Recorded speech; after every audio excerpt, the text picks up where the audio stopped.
अगर आपके पास एक स्मार्टफ़ोन है और उस स्मार्टफ़ोन में इंटरनेट है, तो मुझे लगता है कि आपने पेटीएम के बारे में ज़रूर सुना होगा और शायद आपने पेटीएम यूज़ भी किया होगा।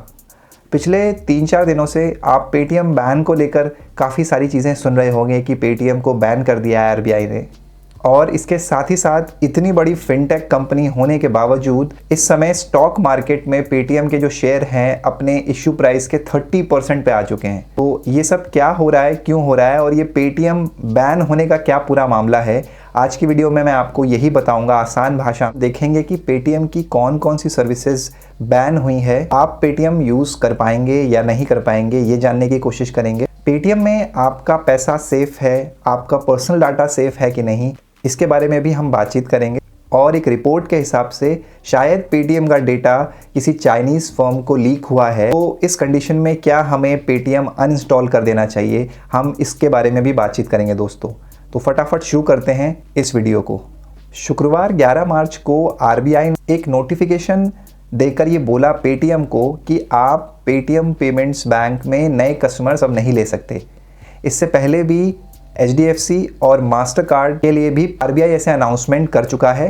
अब आरबीआई ने मटेरियल सुपरवाइजरी कंसर्न्स के चलते पेटीएम पेमेंट्स बैंक में कोई भी नया कस्टमर ऐड करने पर रोक लगा दी है और साथ ही साथ पेटीएम से उन्होंने ये भी कहा है कि आपको सिस्टम ऑडिट करना होगा अपनी आईटी सर्विसेज का। उसके बाद वो ये देखेंगे कि ये जो टेम्परेरी बैन है वो हटाया जाएगा कि नहीं हटाया जाएगा।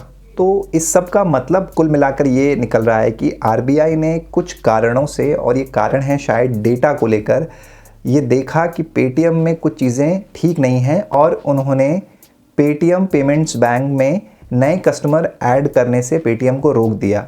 उन्होंने ये बोला है कि आपको एक आईटी ऑडिट करना पड़ेगा जिसमें उनके डेटा के रखरखाव से रिलेटेड वो किस तरह से रेगुलेट करते हैं चीज़ें, पेटीएम की पॉलिसीज़ क्या है, डिस्ट्रीब्यूशन कैसे होता है डेटा का, ये सारी चीज़ें ऑडिट होंगी और उसके बाद ये पता चलेगा कि प्रॉब्लम कहाँ पर आ रही है। तो इस पूरी बात का मतलब ये है, और कुल मिलाकर ये जो रोक है वो पूरी पेटीएम पेमेंट्स बैंक को लेकर है और किसी भी सर्विसेज पर आरबीआई ने रोक नहीं लगाई है। तो ये बात आप लोगों को क्लियर हो जानी चाहिए कि पेटीएम के पूरी सर्विसेज पे बैन नहीं किया है आरबीआई ने, उनकी कुछ सर्विसेज रोकी गई है जिसमें पेटीएम पेमेंट बैंक्स में नए कस्टमर्स नहीं जोड़े जाएंगे जब तक कि ऑडिट नहीं हो जाएगा और आरबीआई की तरफ से उनको हरी झंडी नहीं मिल जाएगी। आरबीआई के नोटिफिकेशन के बाद पेटीएम ने सबसे पहले जो किया वो ये है कि उन्होंने एक ऑडिटर अपॉइंट कर दिया है और ये भरोसा दिलाया है कि वो जल्द से जल्द इसको करेंगे। तो ये पूरी बात फ्राइडे तक की है। अभी आज मंडे को, जबकि शेयर मार्केट में पेटीएम का जो स्टॉक है वो आज तक के सबसे लो पॉइंट पे पहुंचा, आज ये खबर देखने को मिल रही है। ब्लूमबर्ग न्यूज़ एजेंसी ने ऐसा दावा किया एक रिपोर्ट में कि जो पेटीएम का डेटा है वो किसी चाइनीज़ फर्म को लीक हुआ है जिसकी वजह से आरबीआई ने पेटीएम के ऊपर बैन लगाया है। और उन्होंने इस रिपोर्ट में ये भी चीज़ जोड़ी है कि जो केवाईसी पूरा सेटअप है पेटीएम का वो बहुत अच्छा नहीं है, इसको लेकर भी आरबीआई खुश नहीं है। और इस बात का, इस रिपोर्ट का पेटीएम ने तुरंत खंडन किया है और कहा है कि ये सिर्फ और सिर्फ एक फालतू की बात है, इसमें कुछ भी सच्चाई नहीं है। पेटीएम ने इस रिपोर्ट को खारिज किया है। अब सच्चाई क्या है ये अगर हम जानने की कोशिश करेंगे तो टफ हो जाएगा, लेकिन अगर हम गौर करें पेटीएम के ओनर्स के बारे में तो उसमें आप जानते हैं कि विजय शेखर शर्मा के एक ओनर्स में से एक हैं, एक एंट ग्रुप है और soft bank, Alibaba group owners में से एक हैं। अब इनमें जो सॉफ्ट बैंक है वो एक जापानीज़ कंपनी है और विजय शेखर शर्मा को आप जानते ही हैं, उस कंपनी के सीईओ हैं। तो ये सारी चीज़ें निकल के आती है और इसमें जो बचते हैं दो, एंट ग्रुप और अलीबाबा ग्रुप, दोनों चाइनीज़ कंपनी हैं। तो कहीं ना कहीं जो पूरा डाटा रेगुलेशन की बात है इसमें हो सकता है कि ये बात निकल के आए कि डाटा लीक हुआ हो। पेटीएम इस बात को मान नहीं रहा है और ब्लूमबर्ग में ये दावा किया गया है कि शायद जो डेटा है वो लीक हुआ है पेटीएम की तरफ से। तो कुल मिलाकर ये थोड़ी सी खतरे की बात भी है और क्या होता है आने वाले दिनों में पता चलेगा। पेटीएम इससे पहले भी कुछ कंट्रोवर्सीज़ में फंस चुका है। पेपाल के साथ एक कंट्रोवर्सी हुई थी पेटीएम की और फिर कुछ डेटा इससे पहले भी लीक हुआ है पेटीएम की तरफ से और 2020 में गूगल प्ले ने उनको कुछ रीजंस की वजह से बैन कर दिया था, हटा दिया था प्ले स्टोर से। तो वो अलग चीज़ें हैं। तो अब क्या बात है ये धीरे धीरे निकल के आएगी। तो जो मैंने सवाल शुरू में आप लोगों से कहे थे कौन कौन सी सर्विसेज बैन हुई है, तो इसमें सिर्फ और सिर्फ एक सर्विस बैन हुई है। सर्विस बैन भी नहीं हुई है, आप अगर पेटीएम पेमेंट्स बैंक के कस्टमर हैं तो आपके लिए सर्विसेज एज इट इज़ जैसे चल रही थी वैसे ही चलेगी। सिर्फ पेटीएम नए कस्टमर्स नहीं ले सकता है और कुछ कंडीशंस में ले भी सकता है, उसमें आरबीआई से उसे एक रिटर्न परमिशन लेनी पड़ेगी जिसके बाद वो कस्टमर को ले पाएगा। अभी आप हम लोगों के लिए नहीं है ये, मेरे ख्याल से जो जिनके बड़े फॉर्म्स हैं उसमें ये सारी चीज़ें देखने को मिलेंगी। तो आप वॉलेट को एज इट इज़ यूज़ कर सकते हैं, आप स्टॉक्स खरीद सकते हैं पेटीएम मनी के थ्रू, आप पेटीएम मॉल के थ्रू शॉपिंग कर सकते हैं। तो पेटीएम की सारी सर्विसेज चल रही हैं, इसमें कोई टेंशन लेने वाली बात नहीं है, आप यूज़ कर सकते हैं एज इट इज़ जैसे यूज़ कर रहे थे। अब एक सवाल आता है कि जो आपका पैसा है पेटीएम पेमेंट बैंक्स में वो सेफ़ है कि नहीं है। बिल्कुल सेफ़ है गाइज़।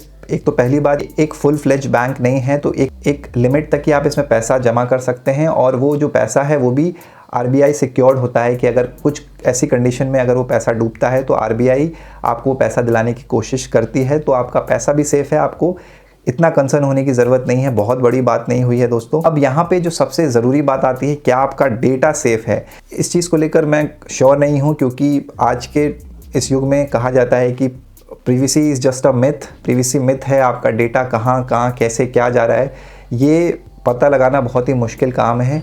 फेसबुक जैसी बड़ी कंपनीज़ में डेटा ब्रीच होता है, डेटा वो शेयर कर देते हैं और उस बात को मानते नहीं हैं। तो पेटीएम उस लिहाज से उतनी बड़ी कंपनी नहीं है, लेकिन मुझे ये भी भरोसा है कि ऐसा जानबूझकर नहीं हुआ होगा या जो भी चीज़ें हैं वो धीरे धीरे समय के साथ क्लियर होंगी। तो पर्सनल डेटा सेफ्टी में मैं आपको ये कहूँ कि इसमें 50-50 केस है। अगर आप बहुत कंसर्न हैं अपने डेटा को लेकर, ऐसे जो नॉर्मल बैंक्स हैं पेटीएम पेमेंट्स बैंक जैसे, इन बैंक्स को मत यूज़ करिए। आप नॉर्मल एक सेविंग्स अकाउंट किसी बड़े बैंक में ओपन कर सकते हैं जहाँ पर आपको लगे कि आपकी जो आइडेंटिटी है, आपका जो पर्सनल डेटा है वो सेफ़ है। आखिरी सवाल ये आता है कि अगर ऐसा होता है कि डेटा ब्रीच हुआ है तो क्या आपको पेटीएम अनइंस्टॉल कर देना चाहिए। अब ये पूरी बात आप पे डिपेंड करती है कि आप किस हद तक अपने डेटा को शेयर करना चाहते हैं, क्योंकि जहाँ तक मुझे लगता है अगर आप एप्पल का फ़ोन यूज़ करते हैं, आप कोई भी पर्टिकुलर चीज़ ऐसे यूज़ करते हैं जिसमें आपका फिंगरप्रिंट लगता है, तो वहाँ पे भी आप अपनी इन्फॉर्मेशन, अपना डेटा, इवन अपना फिंगरप्रिंट आप उनको दे रहे होते हैं। तो प्रिवेसी इज़ अ मिथ वाली बात मैं फिर से कहूँगा। तो यहाँ पे यही गौर आपको करना है कि आप किस लेवल तक क्या चीज़ें शेयर कर सकते हैं, अपने पर्सनल स्पेस को कितना पब्लिक कर सकते हैं, ये पूरा आपके ऊपर है। तो मैं ये कहूँगा कि अगर बहुत बड़ा ब्रीच होता है तो आपको पेटीएम यूज़ नहीं करना चाहिए। अगर ये नॉर्मल सा ही कुछ ऐसा हुआ है तो मेरे ख्याल से जो चीज़ें हैं वो रिकवर हो जाएंगी और उतनी बड़ी कंसर्न की बात नहीं है। तो कुल मिलाकर क्या मामला था पेटीएम बैन का, मैंने आपको बता दिया है। अगर अभी भी आपके कोई सवाल हैं तो आप मेरे को कमेंट बॉक्स में पूछ सकते हैं, मैं उनके जवाब देने की कोशिश करूंगा। यहाँ पर दी गई सारी इन्फॉर्मेशन मैंने रिसर्च करके निकाली है दोस्तों, और जो रिपोर्ट्स में मैंने बातें बताई हैं वो न्यूज़ एजेंसी के थ्रू आई है। इसमें कोई भी बात गलत नहीं है, कोई भी बात मेरी बनाई हुई नहीं है, तो उसको भी आप चेक कर सकते हैं। तो आज की वीडियो में इतना ही, मिलता हूँ आपसे बहुत जल्द नेक्स्ट वीडियो में। तब तक के लिए पीस।